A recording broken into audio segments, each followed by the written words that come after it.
Sejak ayah pergi dan ibu lebih sering tinggal di rumah saudara, rumah itu berubah menjadi tempat paling sunyi yang pernah ku kenal. Dinding-dindingnya masih sama, perabotan tak berpindah, pot tanaman di teras masih tumbuh seperti biasanya. Namun, entah mengapa, setiap sudutnya terasa lebih dingin dari sebelumnya. Aku tinggal sendiri di rumah keluarga itu. Kakakku sudah lama pindah, menikah, dan membangun kehidupannya di kota lain. Sesekali ia pulang, tapi hanya sebentar, biasanya di hari raya atau saat benar-benar sempat. Dan setiap kali ia datang, selalu ada satu sosok lain di belakangnya. Teman dekatnya, seorang wanita dewasa, kira-kira 5 atau 6 tahun lebih tua dariku. Cara berpakaiannya sederhana, tapi entah mengapa selalu tampak menenangkan untuk dilihat. Senyumnya hangat, seperti sinar matahari sore yang lembut, tapi cukup kuat untuk menembus dinginnya hari-hariku. Saat kakakku kembali pergi pagi itu, dia memilih tinggal sedikit lebih lama di rumah ini. Aku temani sebentar ya, daripada rumah ini terlalu sepi, katanya sambil terkekeh kecil. Aku hanya mengangguk. Dalam hatiku, aku merasa aneh. Bukan karena kesal, justru sebaliknya. Untuk pertama kalinya setelah sekian lama, aku merasa rumah ini kembali bernapas. Kami mengobrol di meja makan. Bukan hal-hal besar, hanya tentang cuaca, pekerjaan, kenangan masa kecil yang pernah kualami bersama kakakku. Ia mendengarkan dengan seksama. Matanya selalu menatapku saat aku berbicara. Bukan menatap kosong, melainkan seolah benar-benar tertarik dengan setiap kata yang keluar dari mulutku. Ia beberapa kali menertawakanku, bukan dengan nada mengejek, tapi seperti seseorang yang menikmati cerita lucu dari orang yang disukainya. "Selama ini kamu sendirian di sini ya?" tanyanya suatu waktu, suaranya lebih pelan. "Kadang terasa biasa saja," jawabku. "Kadang juga terasa sangat sepi." Ada jeda kecil setelah itu. Hening. Tapi bukan hening yang membuat canggung. Justru seperti ada sesuatu yang menggantung di udara. Hangat, pelan, tapi nyata. Ia berdiri, berjalan ke dapur, lalu membuatkanku secangkir teh manis. Tangannya bergerak pelan namun teratur. Gerakan yang sangat akrab, seolah ia sudah terbiasa berada di rumah ini. "Minum dulu, biar ada yang hangat di tubuhmu," katanya sambil meletakkan cangkir di hadapanku. Uap teh itu pelan naik, dan aroma manisnya memenuhi ruang di antara kami. Aku menyesap sedikit. Rasanya hangat, menenangkan. Tapi entah mengapa, bukan hanya teh itu yang membuat tubuhku menghangat. Mataku bertemu dengannya lagi. Dan untuk sesaat, waktu terasa berhenti. Aku tahu dalam hati, sejak detik itu, sesuatu telah berubah. Kehangatan yang diberikannya bukan sekadar bentuk perhatian biasa. Ada getaran halus yang tak bisa kujelaskan. Getaran yang baru pertama kali kurasakan. Getir sekaligus manis. Aku memalingkan wajah, mencoba mengenyahkan pikiran-pikiran yang mulai berani tumbuh. Namun satu hal pasti, sejak hari itu, rumah ini tak lagi terasa sunyi. Dan dia, tanpa kusadari, mulai menjadi alasan mengapa aku ingin segera pulang setiap sore. Hari-hari berikutnya berubah menjadi rutinitas yang aneh tapi menyenangkan. Tanpa pernah kami bicarakan, ia mulai sering datang lagi ke rumah itu. Kadang membawa buah, kadang sekadar mampir dengan alasan, lewat saja. Tapi aku tahu, dan mungkin dia juga tahu, tak ada yang benar-benar kebetulan di antara kami. Sore itu hujan turun pelan, menetes di atap seperti bisikan lembut. Rumah kembali diselimuti aroma tanah basah yang menenangkan. Aku baru saja selesai mandi ketika mendengar suara pintu depan terbuka. "Rumah ini selalu wangi setelah hujan," katanya dari arah ruang tengah. Aku muncul dengan handuk yang masih menggantung di leher. Rambutku masih sedikit basah. Saat ia melihatku, ada sekilas ekspresi yang tak bisa kusembunyikan. Matanya menelusuriku sepersekian detik lebih lama dari seharusnya, sebelum akhirnya tersenyum seolah tak terjadi apa-apa. "Tadi kukira kamu gak ada di rumah," tambahnya, suaranya sedikit lebih pelan dari biasanya. "Kamu sering datang saat aku di sini," balasku, setengah bercanda. "Berarti aku tahu waktu yang tepat," jawabnya cepat. Lalu tertawa kecil.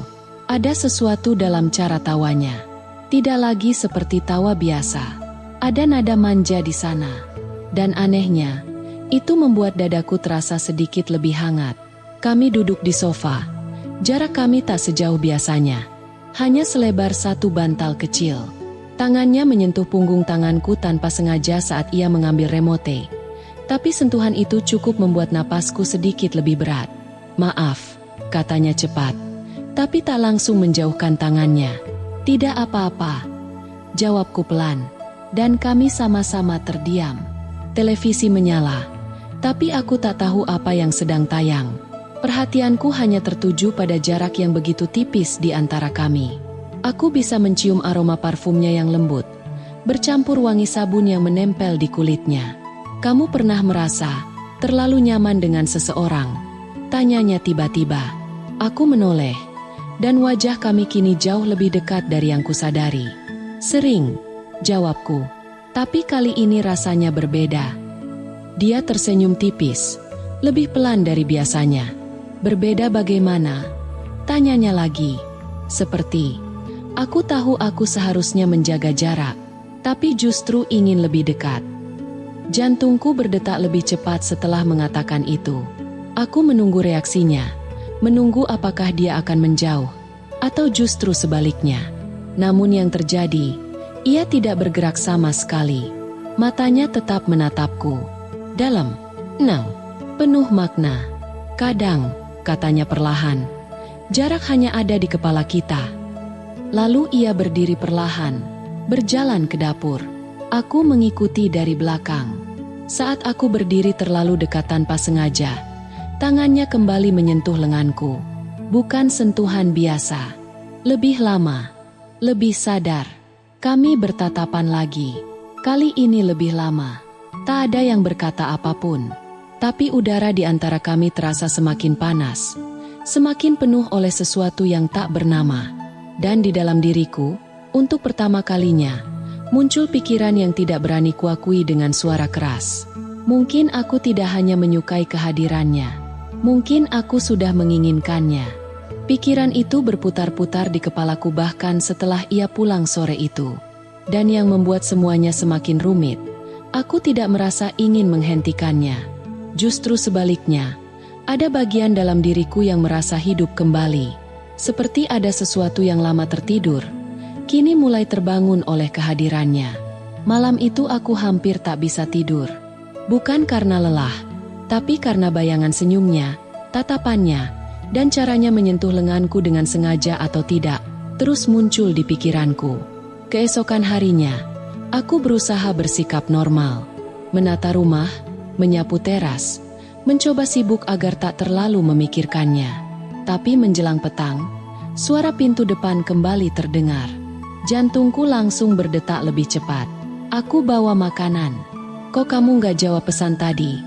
Suaranya terdengar ceria dari balik pintu. Aku menatap ponselku yang tergeletak di meja. Benar, ada satu pesan darinya. Aku mampir sebentar, ya. Tanpa sadar, aku tersenyum. Kupikir kamu sibuk. Jawabku sambil membukakan pintu.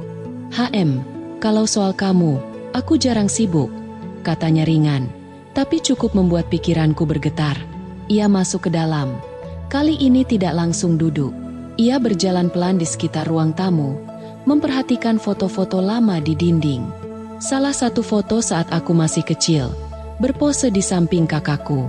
Kamu berubah banyak, katanya sambil memiringkan kepala, menatapku. Dari bocah pendiam jadi pria yang berbeda sekarang. Lebih baik atau lebih buruk? Tanyaku setengah bercanda. Lebih menarik, jawabnya jujur. Hening kembali tercipta. Tapi jenis hening yang membuat jantung tidak tenang. Ada banyak hal tentangmu yang belum ku ketahui, lanjutnya pelan. Dan entah kenapa, aku ingin tahu semuanya. Ia mendekat kembali ke arahku. Kali ini, jarak kami hanya beberapa langkah. Aku bisa melihat detail wajahnya dengan jelas. Bulu matanya, garis halus di sudut bibirnya saat ia tersenyum kecil. Kamu gemetar, bisiknya sambil melirik tanganku. Karena dingin. Jawabku cepat. Bukan, katanya pelan. Nyaris seperti bisikan rahasia. Bukan karena itu. Tangannya perlahan menyentuh pergelangan tanganku, seolah memastikan sesuatu. Sentuhan itu lembut, tapi terasa menetap lebih lama dari yang pantas. Aku menelan ludah. Kalau ini salah, kataku dengan suara hampir tak terdengar. Kita seharusnya berhenti sekarang. Ia tidak langsung menjawab. Matanya menatap wajahku dalam-dalam, seakan mencari jawaban yang tidak berani kuucapkan.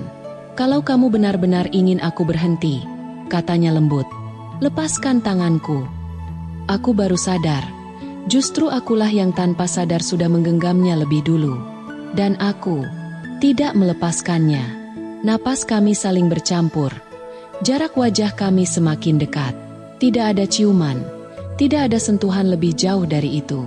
Tapi energi di antara kami terasa jauh lebih intim dari apapun yang pernah kurasakan. Lalu, suara ponselnya bergetar. Pesan masuk. Ia melirik layar sebentar, lalu menghela napas pelan. Realitas seolah tiba-tiba kembali hadir di antara kami.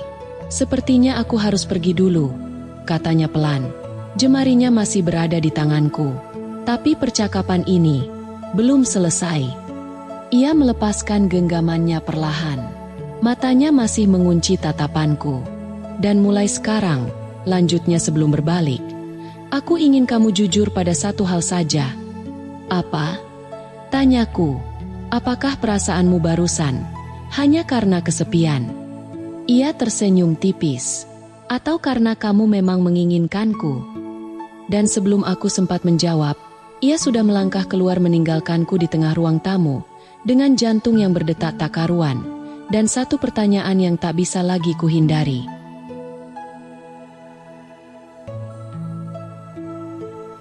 Atau karena kamu memang menginginkanku? Pertanyaan itu terus terngiang di kepalaku bahkan setelah pintu rumah kembali sepi. Aku berdiri lama di ruang tamu, masih bisa merasakan hangat genggamannya di tanganku, masih bisa mencium samar aroma parfumnya yang tersisa di udara. Dan jawabannya, aku tahu jawabannya dengan sangat jelas. Bahkan sebelum napasku kembali teratur. Aku menginginkannya. Malam itu, untuk pertama kalinya, aku kehilangan minat pada apapun selain satu hal. Wajahnya, tawanya, dan cara ia menatapku seolah aku satu-satunya pria yang ada di dunia ini. Keesokan harinya, aku hampir yakin dia tak akan datang. Setelah apa yang terjadi kemarin, mungkin dia akan menjaga jarak. Mungkin dia akan berpura-pura bahwa tidak ada apa-apa di antara kami. Tapi menjelang senja, bunyi mobil berhenti di depan rumah justru membuat jantungku berdebar lagi. Aku tidak menunggu dia mengetuk. Aku yang lebih dulu membuka pintu. Dia berdiri di sana, mengenakan pakaian yang sederhana. Namun anehnya, hari itu terlihat lebih anggun dari biasanya.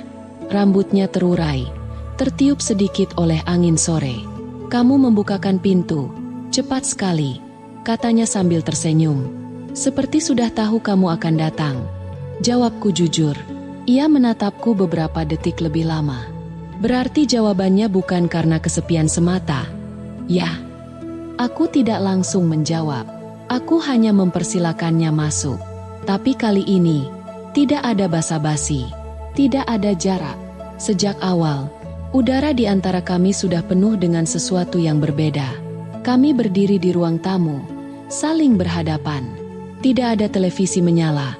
Tidak ada suara lain selain napas kami yang perlahan semakin berat. Aku memikirkan pertanyaanmu semalaman, kataku pelan. Dan, ia mendekat satu langkah. Aku mungkin memang kesepian. Lanjutku, suaraku lebih rendah dari biasanya. Tapi bukan itu yang membuatku ingin melihatmu lagi hari ini. Lalu apa? Kamu.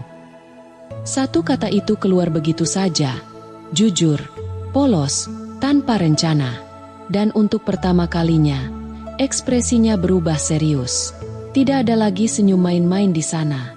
Hanya tatapan dalam, yang penuh kehangatan, dan sesuatu yang lebih berani. Aku juga kembali bukan hanya karena kebiasaan, ucapnya pelan. Aku ingin memastikan, apakah semua ini hanya ada di kepalaku atau tidak. Tangannya perlahan terangkat, menyentuh dadaku dengan ujung jarinya. Sangat ringan, hampir tidak terasa. Tapi justru karena itulah sensasinya menjalar ke seluruh tubuhku. Dan sekarang, tanyanya pelan.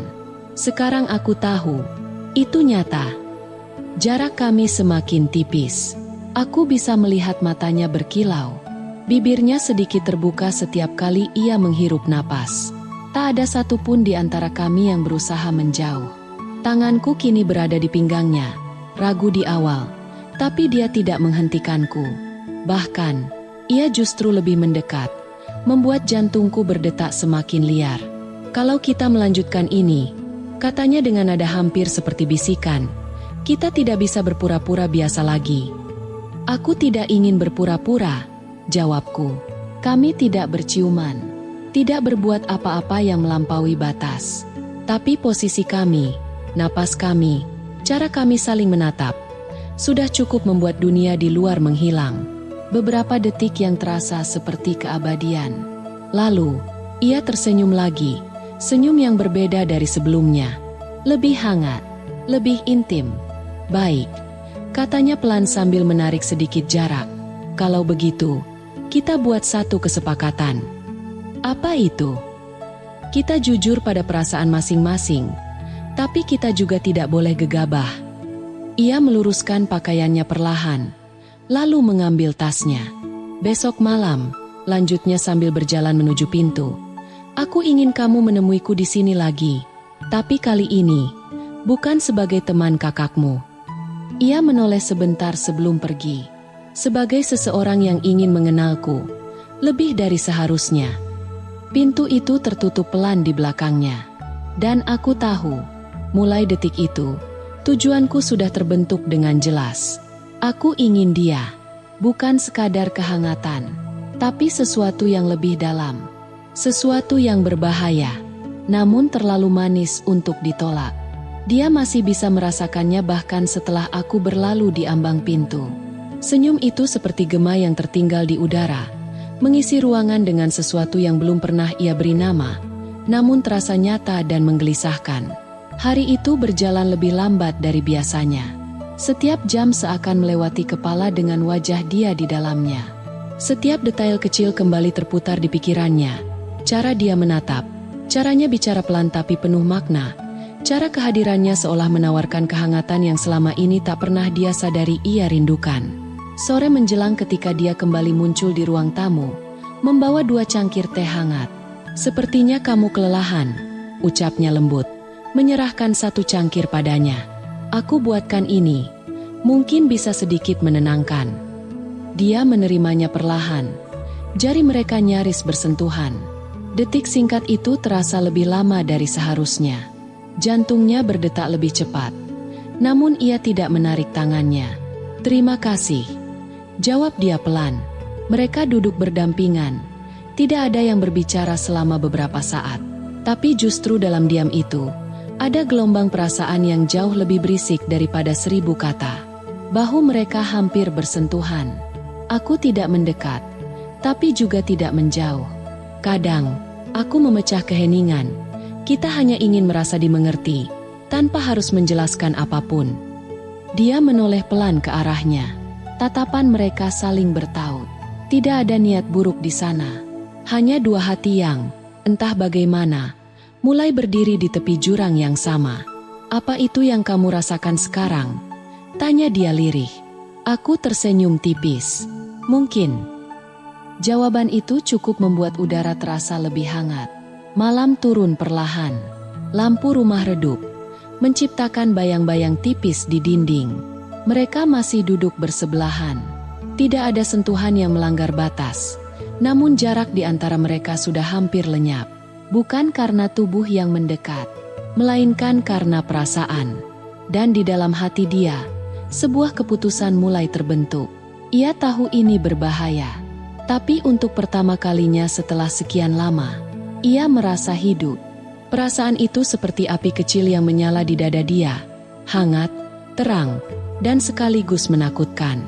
Ia tidak lagi menepis kenyataan bahwa kehadiran aku telah mengubah sesuatu di dalam dirinya. Bukan sekadar rasa tertarik, melainkan kenyamanan yang tumbuh diam-diam, lembut namun kuat. Mereka masih duduk berdekatan ketika hujan turun perlahan di luar jendela. Suaranya seperti irama pelan yang mengiringi keheningan di antara mereka. Aku menatap ke arah luar sebentar, lalu kembali menatap dia. Tatapan itu tidak menghakimi, hanya jujur. Kalau keadaan kita berbeda, ujar aku pelan. Tidak melanjutkan, tapi dia tahu maksudnya. Kalau keadaan berbeda, mungkin aku tidak akan duduk sedekat ini denganmu, jawab dia, lebih jujur dari yang ia kira mampu ia ucapkan. Hening kembali turun, namun kali ini, hening yang nyaman. Tidak ada kegugupan berlebihan, hanya dua orang dewasa yang sama-sama mengerti situasi mereka rumit, namun juga sulit dihindari. Dia menoleh, dan dengan perlahan, menyentuh tangan aku, bukan dengan niat sembarangan, melainkan seperti seseorang yang ingin memastikan bahwa perasaannya nyata. Sentuhan itu lembut, singkat, tapi cukup untuk membuat A menatapnya lebih dalam. Aku tidak ingin membuatmu merasa salah, bisik aku. Kamu tidak melakukannya, jawab dia pelan.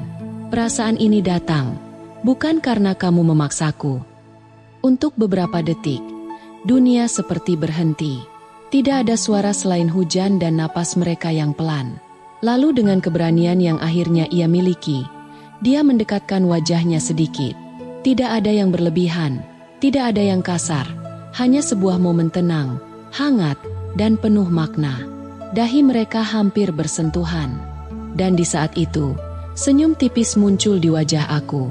Sebuah senyum yang seolah berkata bahwa semua yang selama ini tak terucap, akhirnya dimengerti. Malam itu tidak terjadi apapun yang melanggar batas. Tidak ada perbuatan yang disesali.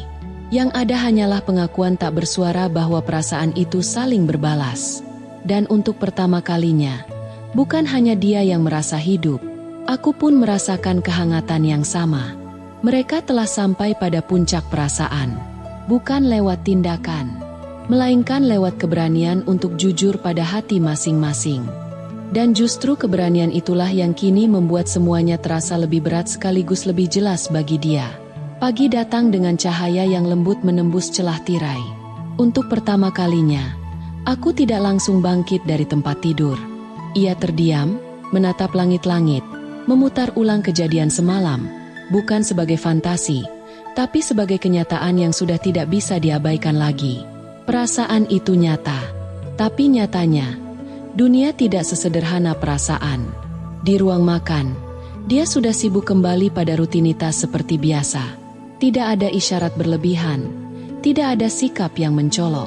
Semuanya tampak normal. Tetapi ada sesuatu yang berubah, lebih tenang, lebih mengerti, lebih dalam. Aku buatkan kopi, kata dia tanpa menoleh. Terima kasih, jawab aku pelan. Kata yang singkat, tapi maknanya jauh lebih besar dari biasanya. Mereka duduk berhadapan, tidak lagi terlalu dekat. Tidak juga menjaga jarak berlebihan. Hanya dua orang yang sama-sama tahu ada sesuatu yang harus diputuskan. Aku tidak ingin kau merasa terjebak dalam situasi ini, ucap dia akhirnya. Pandangannya jujur, tidak menuntut, tidak memohon. Kalau harus berhenti, aku akan mengerti. Kalimat itu menusuk lebih dalam dari apapun. Karena justru disitulah dia menyadari. Aku tidak menggoda, tidak memaksa, tidak menjerat. Semua terjadi karena perasaan yang tumbuh tanpa diminta. Dan dia tahu, keputusan bukan hanya tentang hasrat, tapi tentang masa depan. Bukan kamu yang membuatku terjebak, jawab dia. Justru bersamamu, aku merasa melihat diriku yang sebenarnya. Tapi aku juga tidak ingin menyakitkan siapapun. Aku menunduk sebentar, lalu tersenyum tipis. Senyum yang dewasa. Ikhlas, namun di baliknya, ada luka yang ia sembunyikan dengan tegar. Kalau begitu, ucapnya pelan, kita biarkan kejujuran ini menjadi akhir yang indah, bukan awal yang menyakitkan. Detik itu, dunia terasa sunyi. Dia berdiri pelan, berjalan mendekat. Tangannya tidak meraih, tidak memeluk, hanya berhenti sangat dekat di hadapan aku, menatap wajah yang selama ini menjadi sumber kehangatan terlarang itu.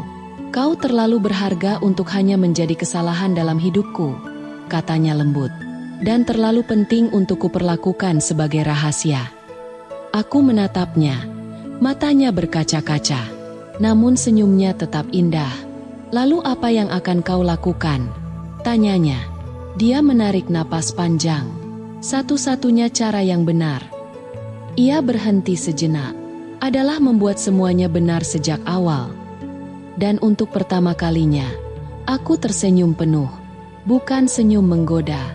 Bukan senyum tersembunyi, tapi senyum yang lahir dari harapan baru. Harapan yang bersih, harapan yang tidak harus bersembunyi. Disitulah mereka berdiri, tidak dalam pelanggaran, tidak dalam pengkhianatan, melainkan di ambang kehidupan baru yang lebih jujur. Dan dia tahu, inilah keputusan terbaik yang pernah ia buat. Namun keputusan terbaik bukan berarti yang paling mudah. Hari-hari setelah itu dipenuhi dengan keheningan yang berbeda. Bukan lagi keheningan penuh tekanan, tapi jeda yang memberi ruang untuk berpikir, memperbaiki, dan bersikap jujur pada semua hal yang selama ini diabaikan. Dia mulai membereskan hidupnya satu persatu. Ia tidak mengambil jalan pintas. Ia memilih jalan yang lurus, meski harus melewati bagian yang paling menyakitkan, kejujuran pada masa lalu, dan keberanian menatap masa depan sendirian lebih dulu. Tidak ada janji terburu-buru. Tidak ada rahasia terselubung. Hanya pilihan untuk memperbaiki, bukan menyakiti. Aku, di sisi lain, tetap hadir. Namun kini dengan cara yang berbeda. Tidak lagi di sudut bayang-bayang. Tidak lagi di sela-sela keraguan. A memilih memberi jarak, bukan karena menjauh, tetapi karena menghormati keputusan dia dan proses yang sedang ia jalani. Kau berhak atas kehidupan yang bersih. Ucap aku suatu sore ketika mereka duduk berhadapan, namun kini dengan jarak yang sehat di antara mereka. Kau juga, jawab dia, tersenyum tenang. Dan senyum itu kini tidak lagi dipenuhi dengan rasa bersalah. Hanya rasa syukur. Waktu berjalan. Luka lama perlahan menutup. Yang tersisa bukan penyesalan, melainkan pelajaran, bahwa perasaan mungkin datang tanpa izin, namun cinta sejati selalu disertai pilihan dan tanggung jawab. Beberapa bulan kemudian, takdir mempertemukan mereka kembali di tempat yang tak terduga, sebuah kafe kecil, jauh dari semua hal yang dulu melilit hidup mereka. Tidak ada rasa terlarang, tidak ada dinding yang memisahkan, hanya dua orang yang kini telah menjadi versi terbaik dari dirinya masing-masing. Kita bertemu lagi, kata aku pelan. Ya, jawab dia sambil tersenyum. Dan kali ini, aku tidak merasa bersalah akan hal itu. Tatapan mereka bertaut, bukan lagi karena hasrat yang terbendung, melainkan karena rasa yang telah dewasa. Dan di momen itulah, dia tahu, apa yang dulu terasa seperti dosa, telah berubah menjadi takdir yang indah, karena akhirnya dilalui dengan cara yang benar. Bukan tentang siapa yang hadir lebih dulu, tapi tentang siapa yang dipilih dengan cara yang paling jujur. Dan di antara hiruk-pikuk dunia yang tak pernah benar-benar mengerti, hanya satu hal yang kini ia yakini. Terkadang, cinta yang paling menggoda adalah cinta yang justru mampu membuat kita menjadi lebih baik.